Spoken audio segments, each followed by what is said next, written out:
Hello बच्चों, ये आपकी 10th क्लास की ब्यूटी एंड वेलनेस की बुक जिसका सेकंड यूनिट का थर्ड सेशन ब्लीचिंग। तो इसमें हम पहले पढ़ेंगे बेटा कि ब्लीचिंग में जो त्वचा से बालों को हटाया नहीं जाता बल्कि इसके रंग को बदल दिया जाता और त्वचा के रंग जैसा ही कर दिया जाता, जिससे ये त्वचा में मिक्स हो जाती हैं और जिससे चेहरे पर हमारे जो बाल हैं वो दिखते नहीं हैं। ठीक है। तो रासायनिक पदार्थों का उपयोग करके त्वचा के बालों को जो रंग है उनका परिवर्तित करने की क्रिया ब्लीचिंग कहलाती है। तो ब्लीचिंग क्रिया में प्रयोग होने वाले जो रसायन हैं वो बालों के पिगमेंट मेलेनिन को ख़त्म कर देते हैं, जिससे बाल सुनहरे या भूरे दिखाई देते हैं। तो ब्लीचिंग के प्रयोग से होने वाले जो रसायन हैं उन्हें ब्लीचिंग एजेंट कहते हैं और हाइड्रोजन पेरोक्साइड, अमोनिया इनके उदाहरण हैं। ब्लीचिंग से सबसे पहले क्या करते हैं, ब्लीचिंग में हम पहले पैच टेस्ट करते हैं क्योंकि जिससे कोई साइड इफ़ेक्ट ना हो। तो पैच टेस्ट के लिए तो ब्लीचिंग एजेंट में विभिन्न प्रकार के रसायन होते हैं, इनका त्वचा पर दुष्प्रभाव हो सकता है। तो इसलिए हम क्लाइंट के शरीर पर जो ब्लीचिंग क्रिया करने से पहले एक पैच टेस्ट किया जाता है और शरीर के छोटे से भाग पर ब्लीचिंग एजेंट लगाकर चेक करना कि ब्लीचिंग एजेंट का शरीर पर कोई हानिकारक प्रभाव तो नहीं है। तो इसे हम पैच टेस्ट कहते हैं। तो इसको निम्न चरणों में किया जाता है। सबसे पहले क्लाइंट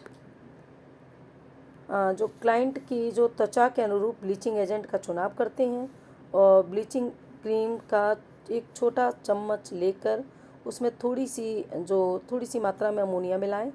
उसके बाद क्रीम को कान के पीछे या भुजा के निचले भाग पर लगाएं और 10 से 15 मिनट के लिए छोड़ दें। अब क्रीम को साफ़ कर दें और त्वचा का ध्यानपूर्वक अवलोकन करें कि कोई एलर्जी तो नहीं हुई।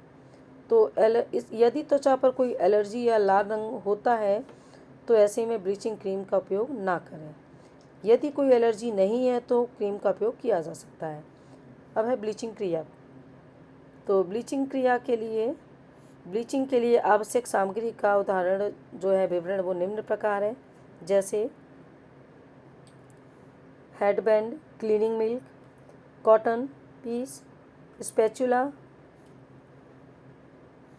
और अमोनिया, लैक्टोकैलामाइन और chilled water, medium and small size towels, eye pads, plastic और glass bowls, bleaching cream, moisturiser, ice cubes. तो सबसे पहले हम पढ़ेंगे ब्लीचिंग की विधि। ब्लीचिंग विधि में क्या होता है, ट्रीटमेंट से पूर्व ब्लीचिंग की विधि जानना आवश्यक होता है। तो क्लाइंट से आवश्यक जानकारी जैसे नाम, उसकी आयु, उसके ब्लीचिंग करने के कितने दिन पूर्व हुई, पहले उसने कब किया, इस तरह की कोई सारी जानकारियाँ ले लें। और क्लाइंट की त्वचा किस प्रकार की और कंडीशन कैसी, इसका भी पता कर लें। इसके बाद आता है कि क्लाइंट जो एलर्जी संबंधी उसके जानकारी पैच टेस्ट कर लेना चाहिए। क्लाइंट के सिर पर हेडबैंड लगाकर सिर के बालों को पीछे कर दें और तथा ग्राहक को एप्रन पहनने को कहें, एप्रन पहना दें। क्लाइंट के फेस तथा गर्दन को क्लींजिंग मिल से पहले से अच्छे से साफ़ कर दें। फिर ब्लीचिंग क्रीम का पेस्ट तैयार करें और पेस्ट को सबसे पहले ऊपर वाले होंठ पर लगाएं, इसके बाद पूरे चेहरे पर लगाएं, क्योंकि होंठ पर बेटा थोड़े से बाल ज़्यादा होते हैं ना, इसलिए। तो आई पैड की सहायता से आँखों को सुरक्षित रखें और क्रीम को 10 से 15 मिनट के लिए चेहरे पर छोड़ दें। अब 10 मिनट बाद चेहरे को एक या दो स्थान से थोड़ी क्रीम हटाकर देखें कि बालों का रंग परिवर्तन हुआ है या नहीं। यदि नहीं तो क्रीम को चेहरे पर और 5 मिनट के लिए लगा रहने दें। उसके बाद क्या करते हैं, स्पैचुला की सहायता से चेहरे पर गर्दन की क्रीम हटाएं और रिलैक्सेशन के लिए चेहरे पर आइस क्यूब से मसाज कर दें। चेहरे को तौलिए से सुखाकर मॉइस्चराइजिंग क्रीम लगाएं और सनस्क्रीन लोशन भी लगाएं। उसके बाद चेहरे पर लैक्टोकैलामाइन लगा दें। अब है ब्लीचिंग के लाभ, देख लीजिए बेटा।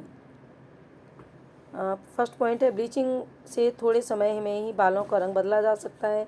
ब्लीचिंग से त्वचा का रंग गोरा दिखता है। ब्लीचिंग से धूप के कारण जो बने धब्बे होते हैं वो भी समाप्त हो जाते हैं। चेहरे पर दर्द नहीं होता है ब्लीचिंग से। और ब्लीचिंग से चेहरे के बाल त्वचा के रंग जैसे हो जाते हैं, जिससे वो दिखाई नहीं देते हैं। अब ब्लीचिंग की हानियाँ देख लो। सबसे पहली हानि है ब्लीचिंग एजेंट के बार बार उपयोग करने से त्वचा तथा बालों को हानि पहुंचती है। चाहे हम बालों पर ब्लीचिंग करें या स्किन पर, केमिकल्स की वजह से इसके साइड इफ़ेक्ट तो होते ही हैं। अब ब्लीचिंग से केवल कुछ ही समय के लिए बालों का रंग बदला जा सकता है, इसलिए इस क्रिया को दोबारा से दोहराना पड़ता है। और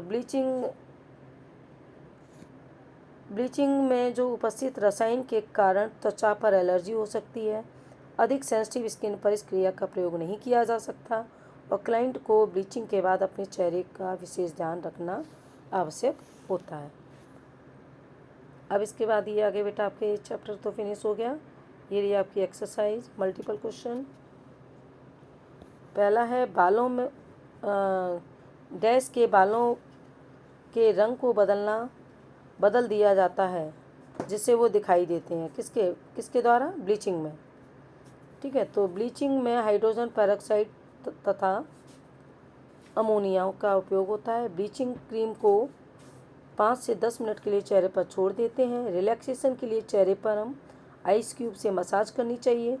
ब्लीचिंग एजेंट त्वचा के उपस्थित रसायनों के कारण त्वचा पर एलर्जी भी हो सकती है। तो इसके बाद ये आगे आपके बेटा फिलअप्स।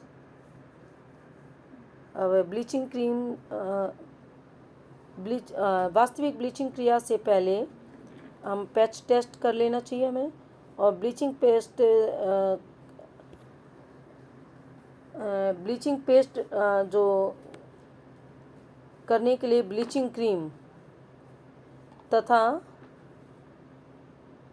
अमोनिया मिलाकर बनाया जा सकता है ब्लीचिंग पेस्ट टेस्ट के लिए। अब केमिकल्स जैसे H2O2, हाइड्रोजन पेरोक्साइड तथा अमोनिया का उपयोग ब्लीचिंग एजेंट के रूप में होता है।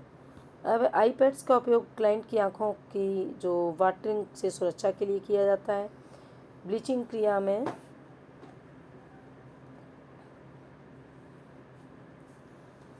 क्रिया में बालों को हटाया नहीं जाता बल्कि इनका कलर चेंज किया जाता है। ठीक है, तो ये बेटा आपके हो गए फिलअप। अब नेक्स्ट क्वेश्चन है ब्लीचिंग का अर्थ। तो रासायनिक पदार्थों का उपयोग करके त्वचा के बालों का रंग परिवर्तन करने की जो क्रिया ब्लीचिंग कहलाती है और इसका प्रयोग करने से करने वाले रसायन बालों के पिगमेंट मेलेनिन को ख़त्म कर देते हैं, और जिसके कारण बालों का रंग त्वचा से मिलता जुलता हो जाता है और बाल दिखाई नहीं देते हैं। इसके बाद सेकंड क्वेश्चन है ब्लीचिंग एजेंट के कोई दो नाम बताइए। तो इसका नाम एक तो हाइड्रोजन पेरोक्साइड हो गया, एक तो हो गया, दूसरा हो गया अमोनिया। अब है थर्ड क्वेश्चन है ब्लीचिंग एजेंट के लाभ।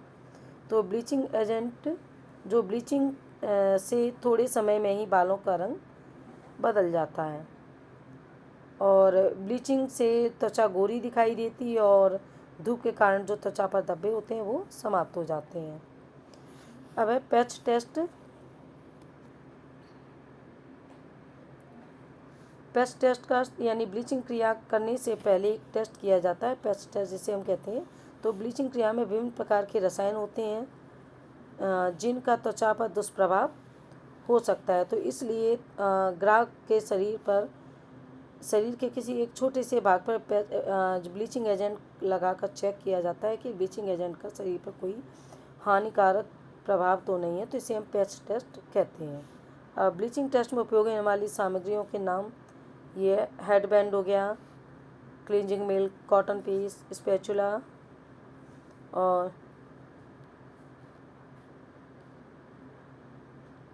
और अमोनिया और लैक्टोकैलामाइन, चिल्ड वाटर, और ये इसके बाद आ गया medium and small size towels, eye pads हो गए, प्लास्टिक और ग्लास बाउल हो गए, bleaching cream, moisturiser, ice cube. अब हो गया पैच टेस्ट की विधि। तो ग्राहक की त्वचा के अनुरूप ब्लीचिंग एजेंट का चुनाव करें और ब्लीचिंग क्रीम का एक छोटा सा चम्मच लेकर उसमें क्रीम थोड़ी सी मात्रा अमोनिया की मिला दें। इसके बाद क्रीम को कान के पीछे या भुजा के पिछले वाले भाग पर निचले भाग पर 10 से 15 मिनट के लिए छोड़ दें। और क्रीम को साफ़ कर दें। उसके बाद ध्यानपूर्वक अवलोकन करें कि कोई एलर्जी तो नहीं हुई है। यदि कोई एलर्जी या कोई लाल गहरा धब्बा दिखाई देता है तो ब्लीचिंग क्रीम का प्रयोग ना करें, और यदि कोई एलर्जी नहीं है तो इसका प्रयोग किया जा सकता है। तो बेटा ये आपका चैप्टर ख़त्म हो गया। तो अगर आपको आगे की वीडियो चाहिए तो सब्सक्राइब कर देना, आपको मिलती रहेंगी।